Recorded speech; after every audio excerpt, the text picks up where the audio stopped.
Hi there. I remember when there was a episode of Joe Rogan featuring Tim Kennedy. It was when Joe had just moved to Austin, Texas, and Tim Kennedy gave him a pistol. If I remember rightly, it was a SIG, so he wouldn't be unarmed. And I thought it was a really nice gesture. And, obviously Tim was heavily into firearms. And I remember Tim Kennedy from the UFC, but the book, Scars and Stripes, goes into his entire life, and what a life it was. It was very, very eventful and covered a very, very broad spectrum. The book, like most autobiographies, covered his early life, growing up and so on. But I think the significant parts of it start with when he became a first responder. And he wanted to join the police department, but he had to go through certain steps. And the first was to become a paramedic or an EMT. So he joined that, and the book tells of a particularly horrific car accident on the highway where there were multiple injuries and fatalities, and he was a bit of a loss really, but his senior guy just took over and did an amazing job, and actually saved the life of a 6-year-old girl, who had some pretty significant injuries. The paramedic phase was a stepping stone to becoming a firefighter. But unfortunately, the guy who was in charge didn't like Tim Kennedy, and he had a 3-strike policy, and Tim quickly got on the wrong side of him and incurred 3 strikes. Arguably, they weren't really mistakes as such, just lack of following orders really. So he was out. He then joined the police department, and he didn't have an illustrious career there. At the same time, he is involved in martial arts, wrestling, jiu-jitsu, boxing and so on, and mixed martial arts. And at a very young age, he joins the famed pit where Chuck Liddell trained. And he was a sparring partner for Chuck and the other notables who were around at the time. This was in the early days of mixed martial arts. And he gained a wealth of experience training with those guys. So his next venture really was the military, and he took advantage of what was called the 18 X-ray program, which was a way of joining the army with a guarantee that you would at least be allowed to try out for Special Forces, the Green Berets. And I've heard quite a few people who entered Special Forces through that route. The problem with it was the old guard within Special Forces resented these guys coming in and being allowed to just enter without any experience at all, apart from basic training. Whereas the normal route was that you spent maybe 5-6 years in a battalion, probably infantry or airborne infantry, before going for the Green Beret route. So the old guard did their best to thin the new intake down, and only the best survived through that, even though this was supposed to just be a pre-selection phase. Selection, and then the Q course, the famous Robin Sage exercise and so on, and he gets through all that. And instead of going to an ODA, to a detachment, he was put into CIF, the Commanders in Extremis Force, which was a specialised unit within the Green Berets, which was a kind of a strike force or task force of its own, to be used as and when. Not necessarily the normal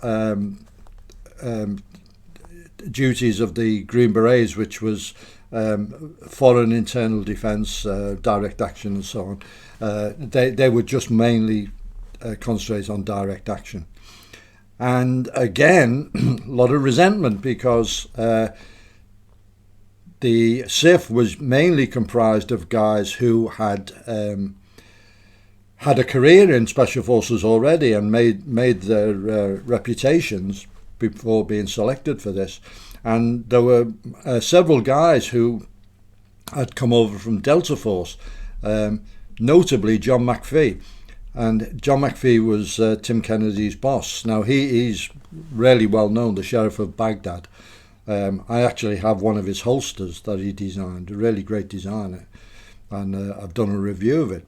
And he had been a senior NCO in Delta, and in the American system of the rank system, where you have to be promoted at regular intervals, there can only be so many command sergeant majors, and so he had to leave Delta to take up that position, and he went over to CIF. So you've got a very, very experienced Delta sergeant major, and one of the guys he's looking after has only just passed the Q course. So there was a lot of pressure. And one thing that Tim Kennedy is very honest about is that although his physical skills were impressive, his emotional maturity was lacking. There was no balance to it, and he, to be blunt, could be a dickhead, and in many respects his own worst enemy. And he's quite frank about this and recognises at various stages, and but he does okay. They deploy, and then. John McPhee, on deployment, he does a typical dickhead move and annoys McPhee and the guys with his immaturity, and has to fight everyone in the team, 12 men, one at a time, but every one of them, and then go round again. And although he does well, it was a lesson that he wasn't fitting in. Then McPhee tells him that he has to go to Ranger School to round out his military attributes. Ranger School is renowned for giving a lot of leadership qualities to the guys. But not only that, but he had to be honour graduate, and if he wasn't honour graduate, the top guy in other words, he was out of CIF. So he goes, it's a very hard school, it's a winter school he goes to, and he manages to become honour graduate against some stiff competition, and when he comes back, McPhee has left, he's moved on. So he didn't really need to push himself to that extent, but it's another milestone. So he does talk a lot about experiences in Iraq and Afghanistan. He really was in the thick of it, and there's one section in particular where he is involved, or the Green Berets are involved in escorting an 80 vehicle convoy of urgent supplies from one base to another through one of the worst valleys in the area, together with Czech allies who he rates very highly, and the drivers of the Jinglies, the vehicles, are sabotaging the vehicles, are secretly phoning the Taliban and so on, and they're just getting ambushed all the time. And it's an epic fight going on over several days. And it really, they were lucky to be alive. The air filled with RPGs, the air filled with RPK rounds and so on. And but they took the fight to the enemy and they prevailed. So it's a really good chunk of the book. The next real part is concerning his MMA career as a professional fighter, firstly in Strikeforce and similar organisations, and then in the UFC. And he joins the Jackson Winkleman camp in New Mexico, Albuquerque. And I remember him fighting in the UFC because, I've watched the UFC since the first one. And he beat Bisping. He talks about that. They have a lot of animosity, and most of it comes from the fact that he needed to really prod Bisping into getting the fight, because Tim Kennedy wasn't in line to fight somebody at that level at the time. So he started a campaign of needling him, and Mike Bisping is very easily needled, shall we say, and there was a lot of bad blood, and they fought. It went to a decision, but Tim Kennedy won the decision, and he does say he respected Mike's toughness. And I remember that fight. I remember it well. And then another fight that I remember was Yoel Romero, and Tim Kennedy caught him with a really good uppercut and really knocked him senseless. And the round ended, and Romero didn't come off his stool at the end, so the fight's over. But the corner spilt water on the floor deliberately, and the referee allowed them time to mop it up, and Romero recovered enough to win the fight. And it was a disgraceful episode, really. Then he had one more fight and then decided to retire from professional fighting, and he was given an offer in the TV world. And one of the programs he was involved with was Deadliest Warrior, and that's a program I did watch quite a few episodes of. It was an intriguing idea. They pitted soldiers from different units, or representing different units, or had a background in various relevant tasks, and then decided who would have won. And then they did like some silly stuff like Roman gladiators versus ninjas or stuff like this.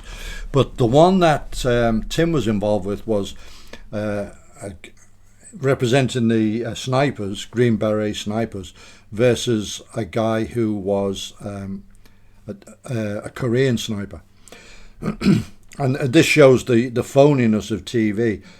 The Korean guy couldn't shoot, so they asked him to shoot his target for him off camera, so at least they would have, and to shoot it obviously less well, so that they would have something to display. And every shot on a target that you saw on that program was shot by Tim, not by the Korean guy. Nick Hughes entered it, and it was his was Foreign Legion versus Gurkha, and he told me afterwards that it was just ridiculous.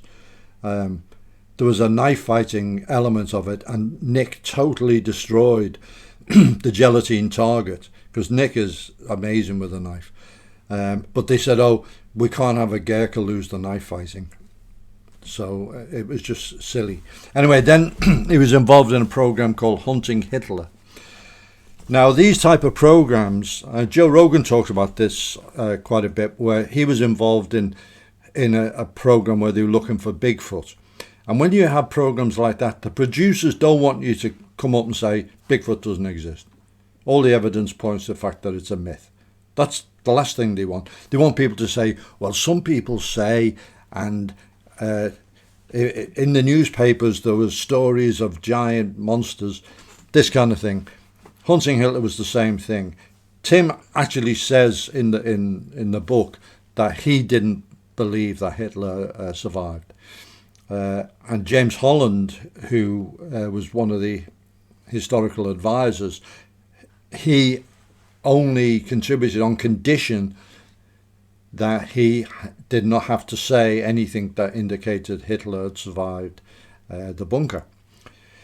So, but there was one guy on it who's had written a book about Hitler surviving, so they were using his theories all the time. So Hitler and Martin Bormann both died in 1945. Hitler in the bunker, Martin Bormann by the later Bahnhof. Him and Stumpfegger, the doctor, their bodies were found later. DNA analysis have proved it. The dental records were the first indication that it was Bormann, and then DNA. But the conspiracy theorists always say there's a dispute about the DNA. Yeah, they're disputing it because they want to push a theory. There's no dispute about it. It's scientific. So they went to Argentina and found that families of Germans who'd settled there were rather right-wing and had swastika tattoos. That's it. That's the program. You know, it wasn't like a Nazi atomic program or anything like that. So really, really gripping book. As I say, an amazing life so far, and it's not over yet. He's involved in all sorts of things, stopping human trafficking, and it goes into all sorts of areas.